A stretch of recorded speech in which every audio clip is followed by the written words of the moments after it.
अगले टॉपिक की बात करते हैं बच्चों, some recent important judgement by the supreme court of India.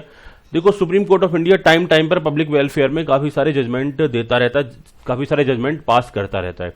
और ऐसा बोला जाता है कि अगर सुप्रीम कोर्ट ऑफ इंडिया का कोई जजमेंट है तो वो बेसिकली लॉ ही बन जाता है, वो सबको फॉलो करना पड़ता है, इवन तो गवर्नमेंट को फॉलो करना पड़ता है, पब्लिक को फॉलो करना पड़ता है।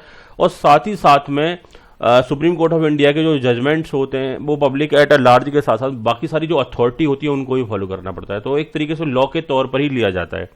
तो यहाँ डिफरेंट डिफरेंट एस्पेक्ट्स में गवर्नमेंट के कुछ जजमेंट्स हैं, जैसे हम बात कर रहे हैं NGO receiving substantial financing from government comes under the RTI act.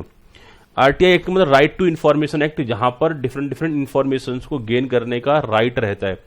तो इनका कहना है जो एनजीओ होते हैं जो कि पब्लिक वेलफेयर में काम कर रहे होते हैं, वो उनको जो फाइनेंस मिल रहा है, NGO receiving substantial finance from the government comes under the RTI act, कि गवर्नमेंट की तरफ से जो एनजीओ को फाइनेंस मिलेगा, जो फंड मिलेंगे, वो आरटीआई एक्ट के दायरे में आता है।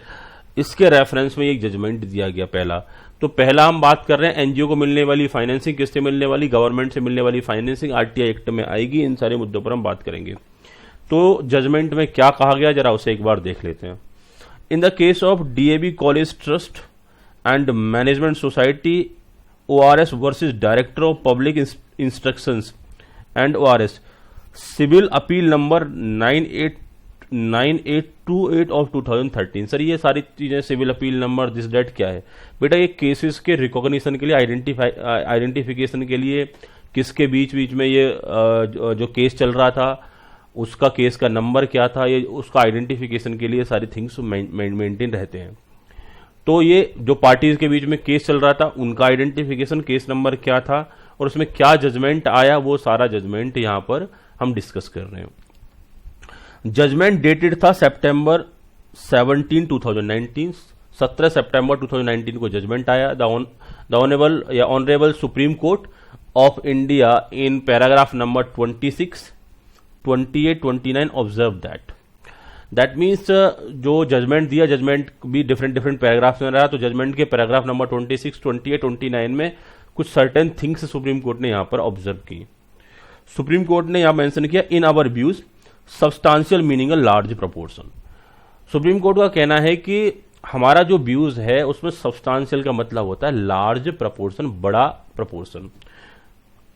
केस का हेडिंग क्या है, फैक्ट क्या है जरा देखो, एनजीओ रिसीविंग सब्सटेंशियल फाइनेंसिंग, जो बड़े क्वांटम में फाइनेंसिंग मिल रही है उस पर ही ये कोर्ट का जजमेंट है। कोर्ट का कहना हमारे व्यू में सब्सटेंशियल का मतलब होता है large proportion.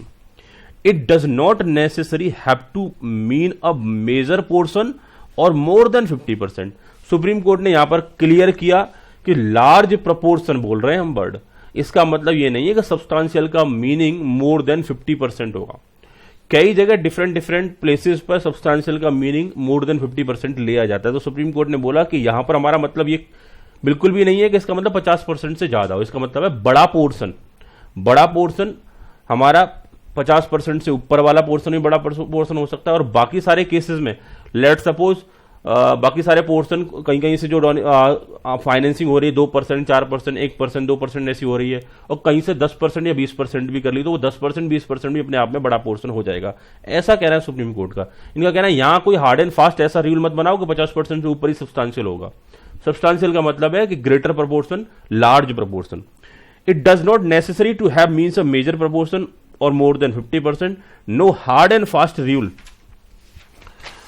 Can be laid down in this regard. इन्होंने बोला ऐसा कोई हार्ड एंड फास्ट रूल नहीं बनाएंगे कि 50% से ऊपर ही होगा तो ही लार्ज प्रोपोर्शन होगा। यहां पर हम बात कर रहे हैं, सुप्रीम कोर्ट ने बोला कि सब्सटेंशियल का मीनिंग होगा लार्ज प्रोपोर्शन, मतलब बड़ा प्रोपोर्शन रहेगा।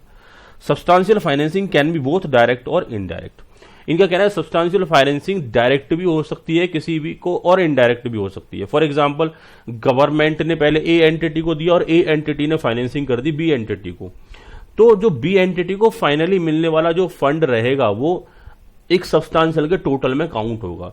तो गवर्नमेंट कुछ तो बी को डायरेक्ट दे रही है, कुछ घुमा के इनडायरेक्ट दे रही है ए के थ्रू। गवर्नमेंट ने पहले ए को दिया, फिर ए ने बी को दे दिया, तो ओवरऑल जो बी के पास जो फंड पहुंचा वो एक सब्सटेंशियल प्रोपोर्शन की कैटेगरी में आ सकता है जब वो कंपेयर किया जाएगा। To give an example, if land in a city is given free of cost or on a heavy discount to hospital, educational institutions or such other body in this education institution or such other body, this is itself could also be substantial financing. इनका कहना है कि किसी एक education institution को या फिर किसी हॉस्पिटल को या किसी अदर बॉडी को गवर्नमेंट ने फ्री ऑफ कॉस्ट लैंड दे दिया। अब यहां पर अगर देखा जाए तो यहां कोई बहुत बड़ा फंड तो दिया नहीं है, फंड दिखाई भी नहीं दे रहा है, मतलब कि कितना अमाउंट दिया, एक लैंड ही तो दिया है और लैंड का कोई अमाउंट भी तय नहीं था, फ्री ऑफ कॉस्ट दिया या बहुत डिस्काउंट में दिया। लेट सपोज 10 करोड़ का लैंड था, 5 लाख रुपए में दे दिया। तो एक तरीके से देखा जाए तो बहुत बड़ा अमाउंट ट्रांसफर हुआ, 10 करोड़ की वैल्यू गई, लेकिन क्या बोला जा रहा है 5 करोड़ का ही गया, 5 करोड़ में ट्रांसफर कर दिया उसे।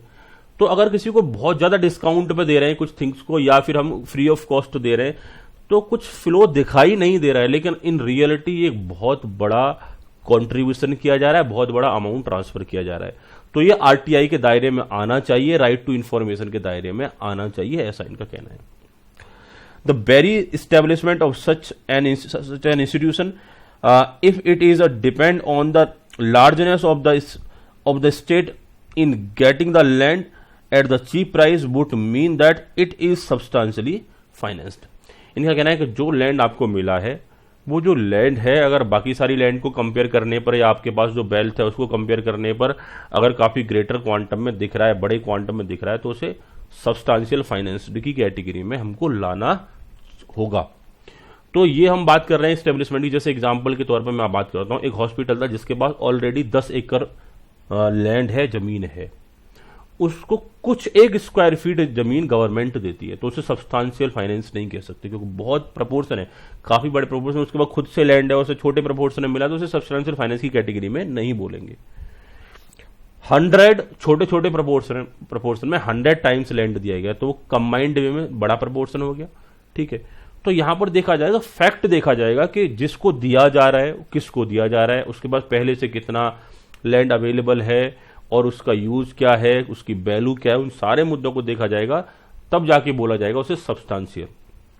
ऐसे नहीं बोला जाएगा कि देखो ओवरऑल वेल्थ का 50% से ज्यादा होना चाहिए, ऐसी कोई यहां पर कैटेगरी फिक्स नहीं की गई है।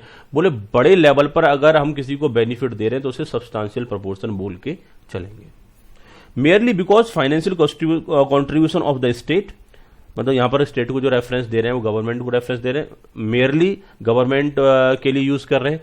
Merely because the financial contribution of the state comes down during the actual funding, comes down during the actual funding will not by itself mean that the indirect finance given is not to be taken into the consideration। इनका कहना है कि हमने बात किया merely because the financial contribution of the state, यानी state का जो फाइनेंशियल कॉन्ट्रीब्यूशन है वो कम्स डाउन, कम हो जाता है during the actual finding, during the actual funding. That means हम बात कर रहे हैं कि जब हम कोई एक्चुअल फंडिंग के दौरान हम किसी को कॉन्ट्रीब्यूशन दे रहे हैं और जब उस एक्चुअल फंडिंग की जब हम बात करते हैं उस दौरान अगर कंट्रीब्यूशन थोड़ा सा कम होता है तो will not by itself mean that the indirect finance given is not to be taken into the consideration. मतलब एक तरीके से एग्जांपल ये दे सकते हो आप इस पर, या ये एज्यूम कर सकते हो कि जैसे लेट सपोज कि पहले 100 करोड़ का फंडिंग किया और बाद में वो फंडिंग क्या हो गया, कम हो गया या रीपेमेंट हो गया किसी फंडिंग का। ठीक है, तो हम ये नहीं कह सकते कि ये जो प्रपोर्शन था जो फंडिंग की गई तो वो सब्सटेंशियल की कैटेगरी में नहीं है, वो सब्सटेंशियल की कैटेगरी में आएगी। लार्ज प्रपोर्शन बाद में जाके कम होता है तो फिर वो सब्सटेंशियल की कैटेगरी में ही रहेगा। The value of the land will have to be evaluated not only on the date of allotment. इनका कहना है जो वैल्यू होगी उसे एवेल्युएट करेंगे अलॉटमेंट के टाइम पर, but even on the date when the question arise as to whether the said body or NGO is substantially financed. ठीक है, दैट मीन्स हम बात करेंगे कि जिस दिन ये कोई प्रॉपर्टी दी जा रही है, कोई लैंड दी जा रही है, तो उसका वैल्यू वो सब्सटेंशियल है या नहीं, उसके लिए उसकी वैल्यू आइडेंटिफाई करनी पड़ेगी ना, मार्केट में कितना वैल्यू चल रहा है उसका। तो value of the land will have to be evaluated not only on the date of allotment, जिस दिन अलॉटमेंट किया उस दिन भी, but even on the date when the question arise, even तो जिस दिन किसी ने पूछा कि बताओ ये वैल्यू सब्सटेंशियल थी या नहीं थी, even on the date when the question arise as to whether the said body or NGO is substantially financed. मतलब सिंपल शब्दों में हम ये कह सकते हैं कि जो फंडिंग की जा रही है किसी प्रॉपर्टी के थ्रू या डायरेक्ट फंडिंग की जा रही है, जिस दिन फंडिंग की जा रही है उस दिन भी हम सब्सटेंशियल प्रोपोर्शन चेक करेंगे। जिस दिन फंडिंग की जा रही है उस दिन भी हम सब्सटेंशियल प्रोपोर्शन चेक करेंगे, और जिस दिन वो क्वेश्चन रेज किया जा रहा है उस दिन भी चेक किया जाएगा, देखा जाएगा कि आज प्रॉपर्टी की वैल्यू कितनी हो चुकी है। लेट्स सपोज गवर्नमेंट ने 10 साल पहले जो प्रॉपर्टी दी थी उसकी वैल्यू बहुत कम थी, लेकिन आज की डेट में उस प्रॉपर्टी की वैल्यू बहुत ज्यादा बढ़ चुकी है, तो भी उसे हम सब्सटेंशियल फाइनेंसिंग की कैटेगरी में एज्यूम करेंगे। तो दोनों डेट पर वो चेक किया जाएगा। Another aspect of determining the substantial finance is whether the body, authority or NGO can carry on its activity effectively without the getting finance from the government. That means हम यहाँ बात कर रहे हैं कि another aspect for determining the substantial finance रहेगा कि क्या एक बॉडी, अथॉरिटी, एनजीओ अपनी एक्टिविटी को कैरी ऑन कर सकता था, can carry it's activity effectively without the getting from the finance from the government. That means उसका फंक्शनिंग गवर्नमेंट के फाइनेंस के बिना चल सकता है या नहीं चल सकता, ये भी एक तरीके से मानदंड रहेगा कि वो उसे सब्सटेंशियल फाइनेंस बोले या ना बोले। If the functioning is dependent on the finance of the government, इनका कहना है कि अगर वो फंक्शनिंग है जिसकी हम बात करने वाले हैं, अगर वो गवर्नमेंट के फाइनेंस पर ही डिपेंडेंट है, then there can be no manner of doubt, यहां कोई डाउट ही नहीं रहेगा, और this is termed as substantially finance. That means इनका कहना है कि जब हमने बात की कि लेट सपोज एक एक्स एनजीओ है और एक्स एनजीओ बिना गवर्नमेंट की मदद के, चाहे वो मदद कितने भी क्वांटम में क्यों ना हो, चल ही नहीं सकता, तो फिर वो जो मदद है, जो फाइनेंसिंग है, जो फंडिंग है, वो सब्सटेंशियल फाइनेंस बोला जाएगा। लेकिन एक एनजीओ है जो गवर्नमेंट से फंडिंग ना भी मिले तो भी चल सकता है, तो फिर हम उसे एक बार को सब्सटेंशियल फाइनेंस की कैटेगरी से बाहर कर सकते हैं। While interpreting the provision of the act and while deciding what is substantial finance, one has to keep in mind the provision of the act. That means हम बात कर रहे हैं जब हमें सब्सटेंशियल फाइनेंसिंग डिसाइड करनी है तो हमने डिफरेंट जो एक्ट होते हैं उनके प्रोविजंस को यहाँ पर फॉलो करना पड़ता है। This act was enacted with the purpose of the bringing the transparency in the public dealing and probity in the public life. That means हम बात कर रहे हैं कि जो एक्ट इनेक्ट किया जाएगा पर्टिकुलर सब्सटेंशियल फाइनेंसिंग के लिए, इसका पर्पस बेसिकली क्या रहेगा कि जो पब्लिक डीलिंग चल रही है गवर्नमेंट के साथ में उनमें ट्रांसपेरेंसी मेंटेन रहे। दैट मीन्स पब्लिक लाइफ में ट्रांसपेरेंसी मेंटेन रहे। आगे हम बात कर रहे हैं इफ एनजीओ और other bodies get substantial finance from the government, अगर कोई भी एनजीओ या कोई बॉडी गवर्नमेंट से सब्सटेंशियल फाइनेंस रिसीव करनी है तो we find no reason why any citizen can not ask for the information. इनका कहना है कि जब एक एनजीओ गवर्नमेंट से सब्सटेंशियल फाइनेंस ले सकता है तो फिर एनजीओ इंफॉर्मेशन क्यों नहीं ले सकता। ये बात इन्होंने बोला, सुप्रीम कोर्ट ने अपने जजमेंट में दिया कि आप अगर सब्सटेंशियल फाइनेंसिंग कर रहे हो, एक एंटिटी सब्सटेंशियल फाइनेंसिंग रिसीव कर रही है, तो कोई भी पर्सन उससे रिलेटेड इंफॉर्मेशन मांग सकता है publicly to find out whether his or her money which has been given to the NGO or any other body is being used for the requisite purpose or not। और वो ये भी जान सकता है कि जिस पर्पस के लिए एनजीओ को पैसा दिया गया वो उस पर्पस से यूज हो रहा है या नहीं हो रहा है। चलो फटाफट से हम इस केस को दोबारा से एक बार रिव्यू कर लेते हैं कि अब तक हमने यहाँ क्या सीखा। हम बात कर रहे थे some recent important judgement by the supreme court. इसमें यह था कि हमें यह आइडिया लगाना है कि सुप्रीम कोर्ट के जजमेंट के अकॉर्डिंगली कि एनजीओ की अगर हम बात करें, एनजीओ को रिसीव होने वाले सब्सटेंशियल फाइनेंस आरटीआई के दायरे में आएगा या नहीं आएगा, आरटीआई एक्ट के दायरे में आएगा या नहीं आएगा। आरटीआई एक्ट की अगर हम बात करें तो ये राइट टू इंफॉर्मेशन यहां पर आपको देता है, और राइट टू इंफॉर्मेशन में आप कुछ थिंग्स को जानने का अधिकार होता है। अब जैसे राइट टू इंफॉर्मेशन के तौर पर आप मुझसे डायरेक्टली आरटीआई के थ्रू आप मेरी वेल्थ का पता नहीं लगा सकते, मेरे नाम पर कितनी जमीन है उसका पता नहीं लगा सकते, मेरे अकाउंट में कितना बैलेंस है इस बात का पता नहीं लगा पाओगे, क्योंकि मेरी प्राइवेट एसेट्स है, मेरी सिक्योरिटी को खतरा हो सकता है।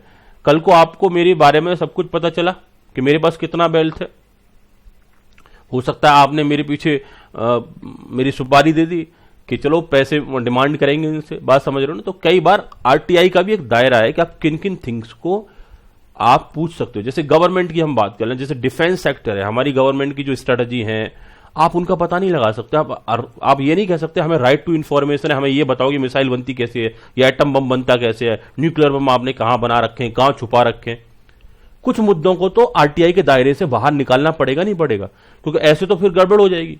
भाई सवाल भी पूछा जाता है तो ऐसा सवाल पूछा जाता है जिससे किसी को प्रॉब्लम ना हो। दैट मीन्स किसी भी तरीके से कंट्री की कोई सिक्योरिटी कहीं ना कहीं प्रॉब्लम में ना आ जाए, किसी पर्सन की सिक्योरिटी प्रॉब्लम में ना आ जाए, ऐसे मुद्दों पर सवाल पूछना जायज है। बात क्लियर? मान के चलो दो देशों में आपस में तनातनी चल रही है, आपस में झगड़ा चल रहा है। अब वहां पर अगर किसी ने सवाल पूछा कि बताओ क्या चल रहा है, सीमा पर क्या दिक्कत चल रही है, तो क्या आपको लगता है क्या ये जस्टिफाइड है? क्या इन बातों के जवाब मिलने चाहिए? नहीं मिलने चाहिए। सेम में राइट टू इंफॉर्मेशन जो एक्ट है वो यही तो कहता है कि आप जो इंफॉर्मेशन मांगोगे, आपको इंफॉर्मेशन मांगने का राइट है, लेकिन किन किन मुद्दों पर राइट है वो सारे हम क्लियर करके देंगे आपको। उन सारे मुद्दों पर आप यहां पर कहीं ना कहीं राइट रहेगा, आप इंफॉर्मेशन डिमांड कर सकते हैं। लेकिन हर एक मुद्दे पर, हर एक पर्सनल इंफॉर्मेशन को आपको डिमांड करने की जरूरत नहीं है। जिन मुद्दों से आपको कोई कनेक्शन नहीं है, उन मुद्दों पर आपको इंफॉर्मेशन डिमांड करने की जरूरत ही नहीं है। चलो, ये आरटीआई में हम क्या डिमांड कर सकते हैं, क्या डिमांड नहीं कर सकते, वो स्पेशली हम एग्जीक्यूटिव में जाके पढ़ेंगे। लेकिन यहां पर एक जजमेंट पढ़ रहे हैं। जजमेंट था कि जो एनजीओ को जो फंडिंग मिलती है, जो कॉन्ट्रीब्यूशंस मिलते हैं गवर्नमेंट की तरफ से, जो फंडिंग मिलती है, क्या वो आरटीआई के दायरे में आनी चाहिए या नहीं आनी चाहिए। इस मुद्दे पर यह केस था। ठीक है, केस की अगर हम बात करेंगे तो ये डीएवी कॉलेज का केस था। इस टाइप से इसे रिटेन कर सकते हो। ये जजमेंट सितंबर 17, 2019 का, ये डेट रख सकते हो, वैसे कम इंपोर्टेंट है ऐसा डेट आना। दूसरा, सब्सटेंशियल का मतलब होता है लार्ज प्रपोर्शन। ये वेरी वेरी इंपोर्टेंट रहेगा, एग्जाम में सीधा सीधा आ सकता है। Substantial meaning large proportion, more than 50%। ठीक है, वहां आ सकता है meaning of substantial as per the supreme Court judgement in case of DAV college. वहां पर मीनिंग आपको दे सकता है कि large proportion, more than 50%, more than 75%, नन तो आप क्या बोलोगे, लार्ज प्रपोर्शन पर टिक करोगे। इट डज नॉट नेसेसरी, हमने बोला कि इसका कोई मतलब नहीं है कि वो 50% से ज्यादा होना चाहिए। इसके बाद हमने बोला सब्सटेंशियल फाइनेंसिंग डायरेक्ट भी हो सकती है और इनडायरेक्ट भी हो सकती है। दूसरा, हमने बोला कि सब्सटेंशियल प्रपोर्शन को डिफरेंट डिफरेंट वे आउट से किया जा सकता है, सस्ते में लैंड देके किया जा सकता है। साथ ही साथ हमने बोला कि जब एक पर्सन को सब्सटेंशियल पोर्शन का बेनिफिट दिया जा रहा है, सब्सटेंशियल पोर्शन में एक एनजीओ को बेनिफिट दिया जा रहा है, तो उसे क्यों ना पूछा जाए। आगे इन्होंने बोला सब्सटेंशियल पोर्शन का अगर हमने पता लगाना है तो हमें डिफरेंट डिफरेंट एस्पेक्ट देखने पड़ते हैं।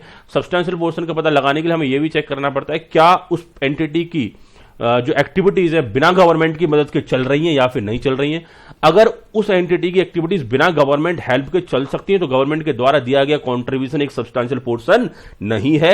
अगर ऐसा है कि बिना गवर्नमेंट की मदद के चल ही नहीं सकती तो वो गवर्नमेंट के थ्रू जो फंडिंग हो रही है वो सब्सटेंशियल प्रोपोर्शन की कैटेगरी में आ जाएगी। ये सारे मेजर हमने यहां पर एस्पेक्ट सीखे। साथ ही साथ हमने बोला कि जो आरटीआई एक्ट की हम बात कर लेते हैं, जो एक्ट की हम बात कर लेते हैं, इसका मतलब है ट्रांसपेरेंसी, यानी पब्लिक एट लार्ज को इन्फॉर्मेशन प्रोवाइड करना। साथ ही साथ लास्ट पैराग्राफ में हमने कोर्ट ने कंक्लूड किया और बोला लास्ट पैराग्राफ में कि जब एक एनजीओ एक सब्सटेंशियल प्रपोर्शन में डोनेशन ले सकता है या फंडिंग ले सकता है तो इन दैट पर्टिकुलर केस उसे दूसरा पूछ क्यों नहीं सकता। वो जान सकता है कि आप जो फंडिंग ले रहे हो, आप उसे सही जगह पे यूज कर भी रहे हो या नहीं कर रहे हो। इसके बाद अगला एक जजमेंट रहा ऑल्ट्रेशन से रिलेटेड।